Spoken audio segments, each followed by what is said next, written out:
For the next part of this lecture, I'd like to examine what I would call energy accounting during different processes and how the first law can tell us about that.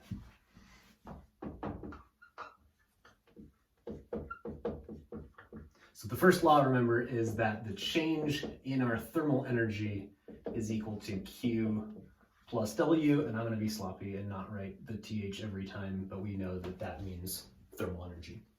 So the book has 3 different examples of these. I'm going to do the same examples, but the opposite of them, just so you have different things to look at.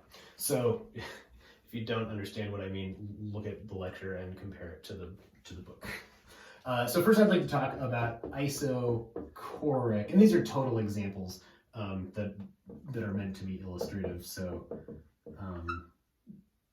these are not the only possible things we can do to a system. So one example might be isochoric heating of a system. So on our PV diagram, we know isochoric processes are like this. We know that as we go this way on the diagram, that's higher temperatures. So we must be going like that from some lower pressure to a higher pressure, but at this constant volume V naught, whatever. So we start at some pressure, we end up at some higher pressure. Okay, so practically speaking, what this might look like is the following. So we have a piston, and it has this, movable, we have a cylinder with a piston inside it that can slide up and down. And when it's in equilibrium, we have some weight, some amount of weight on top of the piston exerting a force downward that is balanced by the pressure of the gas inside here.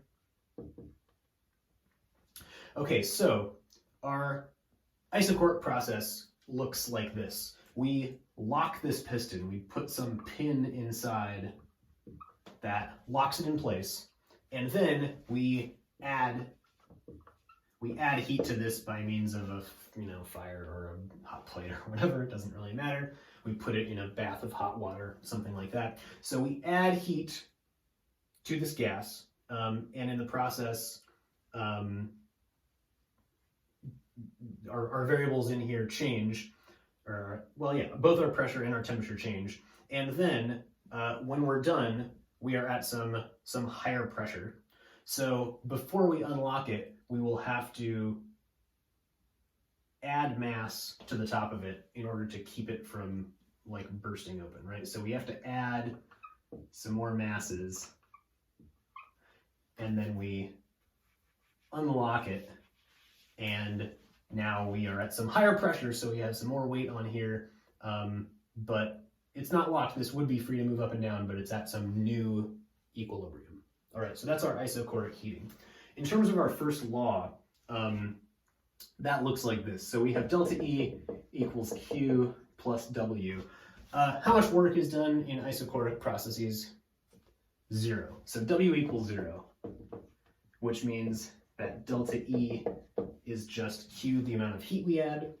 And in this case, we know that Q is greater than 0. We are adding heat. Heat is flowing from the hot fire into our system.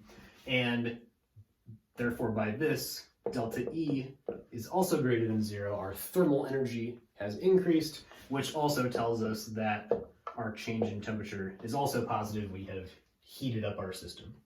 I guess this also tells us we could write E final is bigger than E initial if we wanted to write that down also.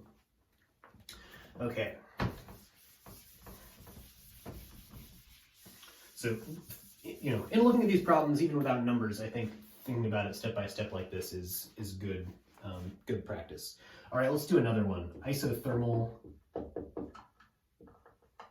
compression.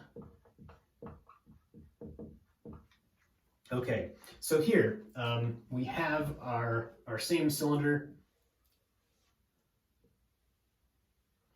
It has this movable piston. It has a few weights on top of it. And okay, so what we're now going to do is we are going to put this on on ice or on something colder than it. So this is our gas still. We're going to put this on a block of ice. And in doing so, we're going to have heat flowing out of this. When that happens, our gas is going to get smaller, but we don't want the temperature to get too low, right? If we didn't do anything, we might be lowering the temperature of the gas. So what we want to do is we want to add energy to the gas by doing work on it, which means we're going to add more masses up here to, maybe I'll draw it some amount of time later when this thing moves down to like here, and we have added more weights on the top of it in order to keep our temperature constant. So the pressure is increasing, the volume is decreasing, but our temperature remains constant. On our PV diagram, this looks like this.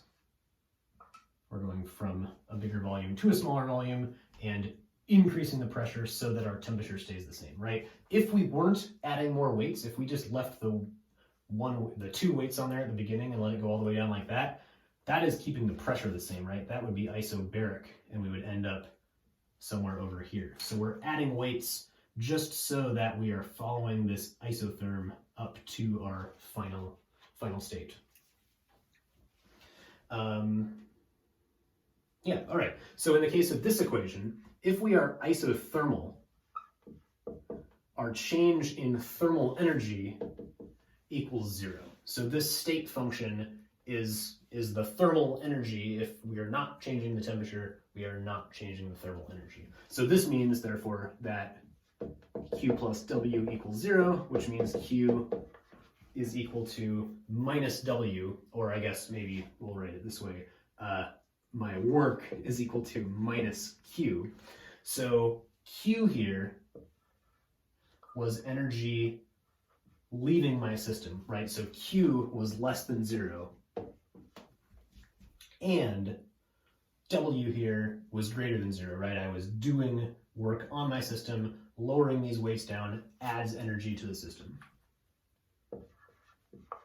So this is an example of where we have heat flowing out of our system, and yet the temperature does not go down because we did exactly the right amount of work to balance out that heat that flowed out.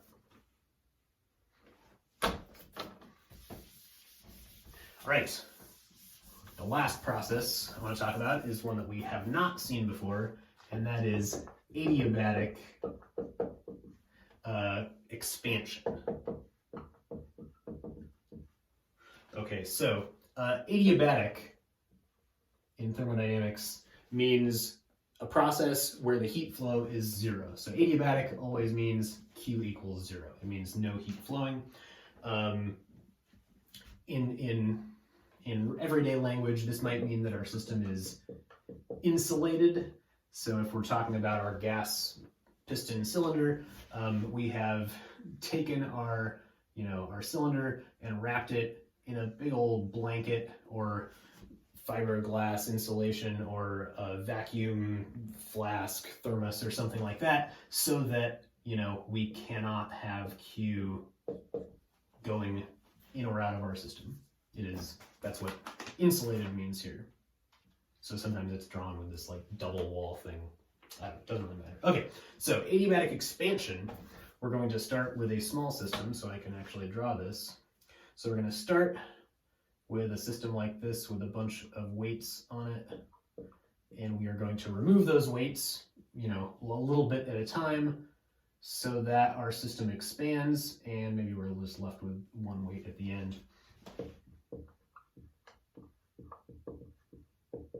And in this process, we can tell a couple things. I know my heat is 0. That's like the definition of what's going on here. If we are expanding, our work is negative, right? Our volume is increasing, so we're going to the right on our PV diagram. We don't know exactly what this looks like, but we know we are going somewhere this way along this axis, which means our work is less than 0, which means that delta E must be less than 0, which also means, therefore, that delta T must be less than 0. So with adiabatic expansion, we end up, our system gets bigger and it also cools down.